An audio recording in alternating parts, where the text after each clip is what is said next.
This is Your Town. I'm your host for this segment. My name is Ann Leffel with the Monterey County Business Council.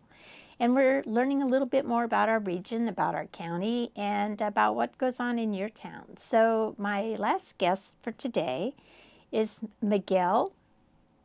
Burciaga. Sorry, Yeah, Burciaga. Yeah. Thank you. And you are with Digital Nest as a career specialist. So That's right. I first learned about Digital Nest about a year and a half, 2 years ago in Watsonville. I took a tour of the facility, and I was just blown away with the amount of children who are touched by Digital Nest. So Digital Nest came to Salinas a year ago? In April, actually, of this year. Okay, not even a year yet. So, and it's grown considerably. So do you want to talk about the program and what Digital Nest does? Of course. So Digital Nest started in 2014, and it was founded by Jacob Martinez. And what it was a youth co-working space. And he kind of noticed that youth, especially in agricultural cities, don't really have access to technology that they might need, like laptops. Some of them might not have internet at home. And now that we really consider internet as being something very essential to us, he thought that it was something that he should provide to youth around especially agricultural cities. And so what we started as was a youth co-working space. A youth can come by and get access to laptops, to internet. We also partner with the food banks. We get food for them too, and it's just a very safe space for them to come in to do homework. Maybe the house is too loud sometimes, so you want to get away for a little bit, and we wanted to provide a space for them that they could feel comfortable. But now we're really noticing that we can provide more than just a safe space. We offer different trainings. So we have 3 main focus areas. The first one is web and information technology. So we teach web design, computer science in general. We're getting more into data, and I really love video games, and I know youth love video games, so I'm teaching them how to make video games. And that's our first focus area, web and information technology. Our second one is something we call digital arts and technology. And there they can learn photography, they can learn film, they can learn how to make digital art, and a lot of more design concepts, very creative minds, right? And our last one is people, projects, and leadership, and that's kind of, to me, what holds everything together. You learn communication skills, stress management, time management, budget management. It's kind of those soft skills, things we call soft skills, which I don't consider very soft. It's very essential, but it's kind of the glue that holds everything else together. So, how do children find Digital Nest? Usually, so in Salinas, since we just started, I had to go out and recruit, and I would go to high schools and speak in front of classes and in auditoriums. But more and more, the new youth that I see in the space are recruited by other members. So the members that already hear about it, it's kind of word of mouth now. So they come by, and it's not really me who's going out to find them, but it's someone that wants to bring their friend, and their friends want to bring their friends. So it's kind of like, hey, I'm going there, and you should come too. Exactly. Sort of thing. Good. So what is your background that this is your calling? Yeah, definitely. I actually started as a music major, and I was teaching music for the Youth Orchestra of Salinas, and I really found that very, very engaging. I love being around people. Teaching is really fun for me, so I try to go into music, but a couple things changed, and I thought, well, what else do I like? And I really like computer science, so I decided to go the computer science route. So I studied computer science here at MPC, actually, and from there I went to CSUMB and got my bachelor's in computer science, and I thought I was going to be doing a lot more scripting and coding for some company somewhere. And then I found Digital Nest, and I thought they were actually reaching out for an instructor in computer science, and I thought, well, is this really what I should go into? And I went there for about a week, and I fell in love with the space, with the staff there, and with the youth, and I thought, I can't be anywhere else, so That's how I really found it. That's perfect. It was like a match made in heaven. Yeah, definitely. I think it's a special person that is a teacher, so my hat is off to you. Thank you. That would never be anything I could do. I lose patience. If I tell you once and you don't get it, I'm pretty much done with you. Patience is a virtue I did not get. Oh. So how many children are there right now? Right now in Salinas, we have about 170 youth. And of those, we can only hold about 40 to 45 in the space without it being, overflowing. But every day we get an average attendance of maybe 15 to 25. And right now during the winter, it's a little bit slower. But I'm really looking forward to next year and seeing how else we can grow the space. So when I was there in Watsonville, and I haven't visited the Salinas space, I went when it was identified, but not since you all did the work on it and actually entered the space. So the one in Watsonville, it seemed like as soon as school was out, you just start seeing young people just flocking in there. And that's a much larger space, so it can accommodate more children. How many children are there a day? I think it's depending on how much programming we have, it can be maybe 30 to 40, maybe even 50. But I know for sure that we have over 1,000 members in our Watsonville site. So, they come in at different times, and depending on the different projects they're working on, some days it is completely cramped. Like over the summer, it is hard to get through the hallways, But as our programming kind of resets itself, it goes down and up and down. So that's good. Yeah. So if a child wants to go there, is there any cost? There's absolutely no cost. So everything is provided through donations and grants and the community? Yeah, definitely, yes it is. And I know the city of Salinas was a really good partner for Digital Nest going in, which was really important. And they believed in the program. Yeah, they definitely did. And they provided us with the BHC room in Cesar Chavez Library in Salinas. It's on Williams. And they give us a space for us to use. This is kind of a pilot program for us. So we're trying to figure out how best we can apply our knowledge and our skills to Salinas and where we should be. And something that you mentioned was how the high schoolers really go to Digital Nest after school. So something that I've seen that it works very well is that we're right next to the high school.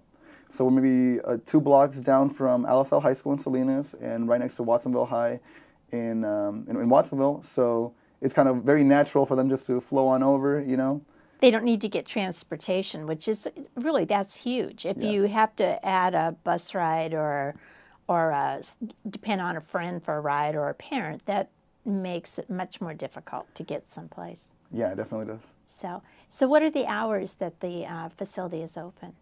We have, we're open in Salinas from 2 to 6. Okay. And in Watsonville, I believe it's 12 to 6. And then Saturdays? Saturdays and weekends we're closed, but we are trying to change that and figure out how we can fit weekends into our schedule too, because we do see that on Saturdays and Sundays, there's still a need for youth to be out kind of maybe working on something that they would like to do. And so if we see that is beneficial, then we're actually trying to fit it in there too. Good. I like that. So I think one of the programs, if I remember correctly, is that if I, as a nonprofit business, would like a video or I would like help with a website, now I can come to a Digital Nest, and do I apply, or how do I inquire?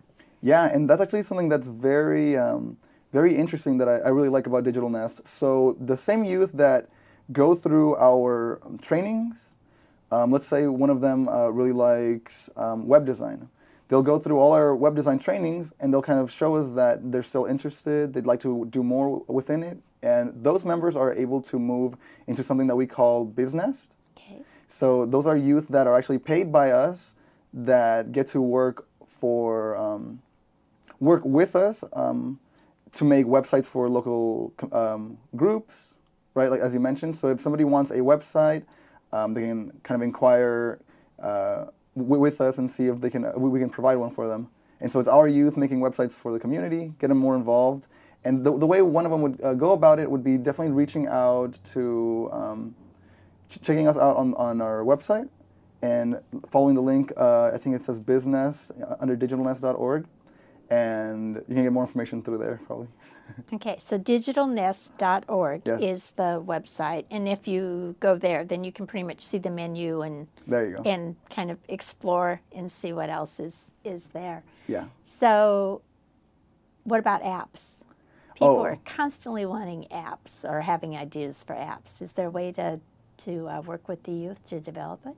Yeah, and right now we don't have an app classes yet, but we are working with bringing that on board, because we do see a real need for something like mobile development, and it's just more about how do we talk with those people that need them and figure out which of our youth can kind of connect to them. So the age range of young people that are within the Digital Nest family, is it just high school? Does it go to middle school? What's the grade? It starts at high school and up to 24 years old, actually. Okay, so if you're a freshman in high school, and that should pretty much then cover the community colleges and the four-year colleges. Yeah, it definitely does. Okay. Do they have to be in school? They don't actually, no. Okay, so if I've been out of school and I'm maybe working a part-time job, but I'd like to develop some skills, Digital Nest is a good place to be. Yeah, definitely. So it's a very safe feeling place. When I was there, I was thinking that if I had a child, I would like them to be there, because there are enough people like you that are around kind of monitoring, assisting, encouraging, mentoring, that it feels really good.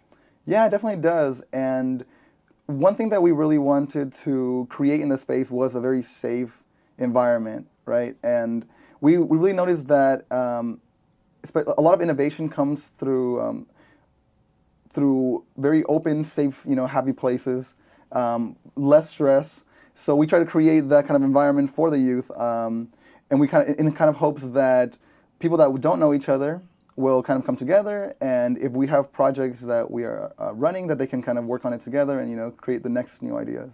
Yeah, and really, what you've done, in my opinion, is kind of mirror what a high-tech company would look like and be like if they were to go an hour north of us, right? Yeah, definitely. So there's a space where people can collaborate and talk and just socialize. Yeah. And then kind of a hardcore, let's get in here and do it with equipment. So I really like that. Yeah, and in fact, in Salinas, all our furniture is very mobile.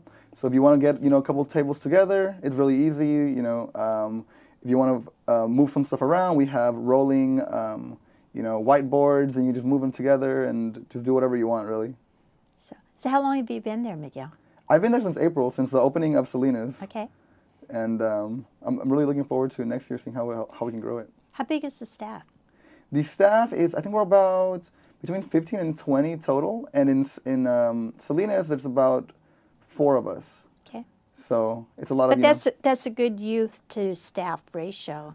I think so. And as one grows, the other one will grow with it. Yeah, absolutely. So if I'm a youth, I go to digitalnest.org. Yes. Or is there a phone number to call?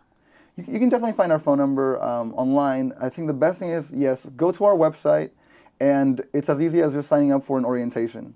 And in Salinas, we have orientations once a week. I think Watsonville does it twice a week. Okay. So very new youth will go in. Sometimes they'll just test it out. They'll get a guest badge. They'll sign in. We'll know that they're in the space, and they'll hang out. They might be able to sit in on one of the classes that are going on at the time. And if they really like it, they say, this is really cool. They'll sign up for an orientation, and it's a very short orientation. It's about 20 to 30 minutes. We tell them about the rules of the space. We tell them, how to best utilize the tools there, and from there, they fill out a small form, and then they're a member. Okay, I like that. Do you get siblings so that you get like multiple kids from one family? Once one comes, they're bringing the rest? Definitely. A lot of, sometimes, they don't want to hang out with their brothers and sisters, so we'll either get one or the other. But other times, like in Watsonville, we have triplets, and they all come kind of move around together. That's kind of fun. They don't know how to be apart, right? Right?